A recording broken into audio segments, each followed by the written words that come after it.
नमस्कार, छत्तीसगढ़ एक्सप्रेस में आपका स्वागत है और मैं हूं आपके साथ वर्षा। बुलेटिन की शुरुआत करेंगे रायपुर से मिल रही इस वक्त की बड़ी खबर के साथ, जहां सीएम भूपेश बघेल का बालोद और बेमेतरा दौरा है। हेलीपैड से बालोद जिले के लिए रवाना होंगे। जिले में एक बड़ी आम सभा को संबोधित करेंगे। बेमेतरा में भी आम सभा को संबोधित करेंगे। कांग्रेस प्रत्याशियों के नामांकन में शामिल होंगे।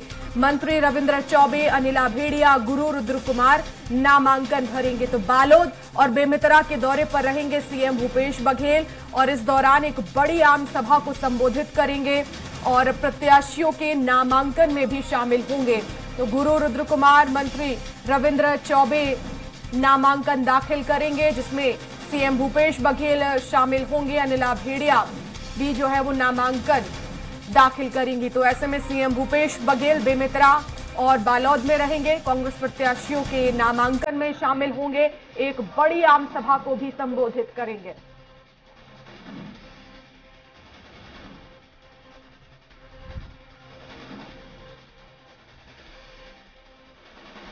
छत्तीसगढ़ में दूसरे चरण के चुनाव के लिए नामांकन की प्रक्रिया शुरू हो चुकी है और आज बालोद और बेमेतरा के दौरे पर रहेंगे सीएम भूपेश बघेल। और ज्यादा जानकारी के लिए संवाददाता स्वाति कौशिक हमारे साथ फोन लाइन पर जुड़ गई हैं। स्वाति, बालोद और बेमेतरा के दौरे पर रहेंगे सीएम भूपेश बघेल, कितना महत्वपूर्ण ये दौरा चुनाव को देखते हुए?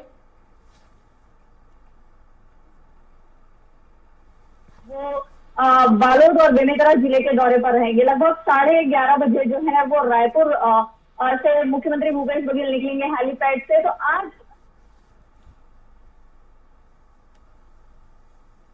मंत्री अनिला भेड़िया, गुरु रुद्र कुमार के साथ नामांकन प्रक्रिया में शामिल होंगे। तो वहीं बेमेतरा के विधायक आशीष छाबड़ा के नामांकन प्रक्रिया में भी भूपेश बघेल जो है वो शामिल होंगे।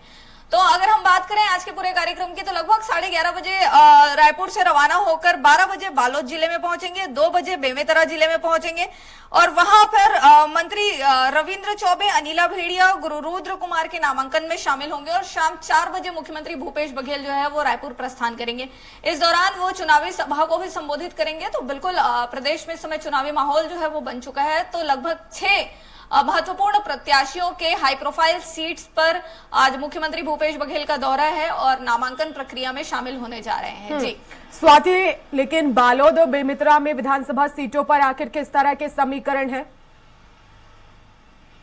जी बिल्कुल, देखिए अगर बालोद और बेमेतरा के विधानसभा क्षेत्रों की बात करें तो जैसा कि हम समझ पा रहे हैं, मंत्री रुद्र गुरु ने अपना जो सीट है वो बदला है। वो अहिवारा से नवागढ़ शिफ्ट हुए हैं, तो नवागढ़ से वो इस बार के प्रत्याशी हैं और चूंकि एक समाज के, एक संप्रदाय के वो गुरु हैं, तो गुरु की भूमिका में भी रहते हैं। तो वहां पर मुख्यमंत्री भूपेश बघेल जो है वो शामिल होने जा रहे हैं। तो नवागढ़ के लोगों में अलग तरीके का उत्साह भी है जो देखा जा रहा है और वहां से लगातार नाराजगियों की खबर भी कुछ दिनों तक निकली, जब कुछ दिनों तक निकलकर बाहर आई, जब वहां पर नए प्रत्याशी के तौर पर मंत्री रुद्र गुरु को उतारा गया। उसके बाद अगर हम बात करें तो वर्तमान प्रदेश में महिला एवं बाल विकास मंत्री अनिला भेड़िया उनके विधानसभा क्षेत्र में भी जा रहे हैं। वो भी हाई प्रोफाइल सीट जो है वो माना जा रहा है। मंत्री भूपेश बघेल जो है वो जाएंगे। बेमेतरा जिले के साजा विधानसभा क्षेत्र से मंत्री रविंद्र चौबे जो है वो वहां से मंत्री हैं और वहां पर वो उनका विधानसभा कॉन्स्टिट्यूएंसी क्षेत्र है।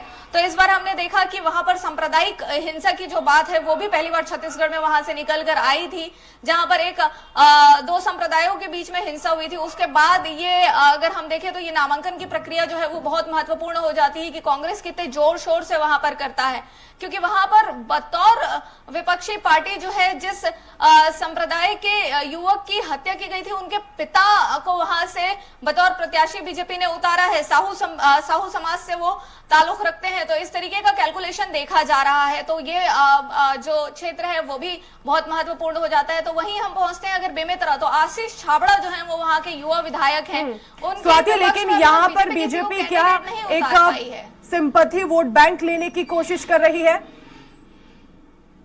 जी बिल्कुल, अगर साजा विधानसभा क्षेत्र की अगर हम बात करते हैं तो खबरें कुछ इसी तरीके से निकल कर आ रही हैं कि ये एक तरीके का हो सकता है, लेकिन अब भाई सभी राजनीतिक पार्टियां अपने अपने हिसाब से कैलकुलेशन करके यहाँ पर प्रत्याशी उतार रही है। वहीं पर मैं आ रही थी कि जहां एक तरफ साजा में वरिष्ठ मंत्री हैं प्रदेश के, एमपी के समय से उनका जो राजनीतिक करियर है बहुत लंबा चला आ रहा है, रविंद्र चौबे जी का, उनके सामने साहू समाज के एक वरिष्ठ नागरिक को खड़े कर दिया जाता है, जिनके कुछ दिनों पहले जिनके पुत्र की हत्या जो है वो सांप्रदायिक कारणों से हुई है। ऐसी चीजें जो है वो निकल कर आई है, दो संप्रदायों के बीच में आपस में जो लड़ाई हुई उसमें उनके पुत्र की जो है वो हत्या हो जाती है, उसके बाद उनको वहां पर टिकट दिया जाता है। तो तमाम तरह की कैलकुलेशन जो है वो वहां पर लगाए जा रहे हैं, लेकिन बीजेपी जो है वो बिल्कुल उन्होंने वहां से एक साहू कैंडिडेट जो है वो उतारा है, और जो कि बिल्कुल राजनीति से कहीं तक ताल्लुक नहीं रखते हैं, उनका सरपंची का भी कोई अनुभव नहीं रहा है, उसके बाद वो विधायकी लड़ने जा रहे हैं। तो वहीं पर अगर हम बेमेतरा की सीट पर आते हैं तो आशीष छाबड़ा जो है वो कांग्रेस के युवा विधायक है, उनके सामने बीजेपी ने अभी तक कोई कैंडिडेट ही घोषित नहीं किया है।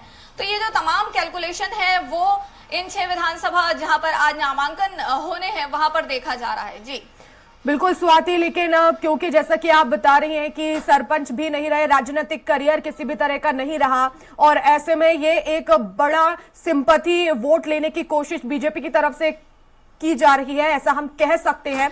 लेकिन बाकी उस सीट पर बीजेपी की तरफ से और भी क्या महत्वपूर्ण और मजबूत चेहरे थे या विरोध देखा गया इस प्रत्याशी के ऐलान के बाद?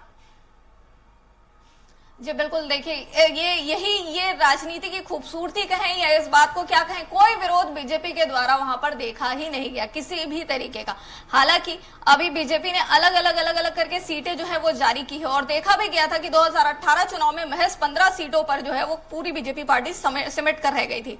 और अभी जो इस बार की जो लिस्ट आई है इसमें भी बहुत से पुराने कैंडिडेट को ही वापस से मौका मिला है, जो पुराने मंत्री रहे हैं, जो कद्दावर नेता रहे हैं, उन्हीं तमाम लोगों को जो है वो टिकट दिया गया है। लेकिन बेमेतरा जिले का ये साजा विधानसभा क्षेत्र है जहां पर किसी तरीके का कोई विरोध नहीं स्वाति, लेकिन यहाँ क्या बीजेपी की तरफ से सर्वे कराया गया था? क्योंकि जाहिर तौर पर जब भी प्रत्याशियों को जो है टिकट बांटे जाते हैं दावेदारों को, तो ऐसे में सर्वे कराया जाता है, संगठन का फीडबैक होता है।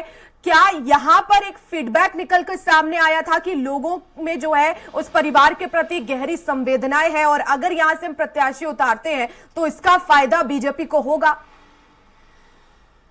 जी देखिए, ये सभी पार्टियां इस बात को मानती है कि उन्होंने सर्वे करवाया है, लेकिन वहीं पर इस बात को समझ पाना बिल्कुल संभव कैसे हो सकता है कि किसी का कोई राजनीतिक बैकग्राउंड नहीं है लेकिन वो फिर भी नाम की एक चुनावी प्रक्रिया की एक लिस्ट में शामिल है। तो बिल्कुल कहीं ना कहीं सर्वे अगर हुआ होगा तो उस इंसिडेंट का हुआ होगा, क्योंकि बीजेपी तो कहती है कि उन्होंने सर्वे करवाया है, तो उस इंसिडेंट का सर्वे हो सकता है, उस व्यक्ति के परिवार की स्थिति का सर्वे हो सकता है, लेकिन उनको राजनीति में लेकर आना है, उनको विधायकी लड़वाना है, इस चीज का सर्वे कैसे होगा?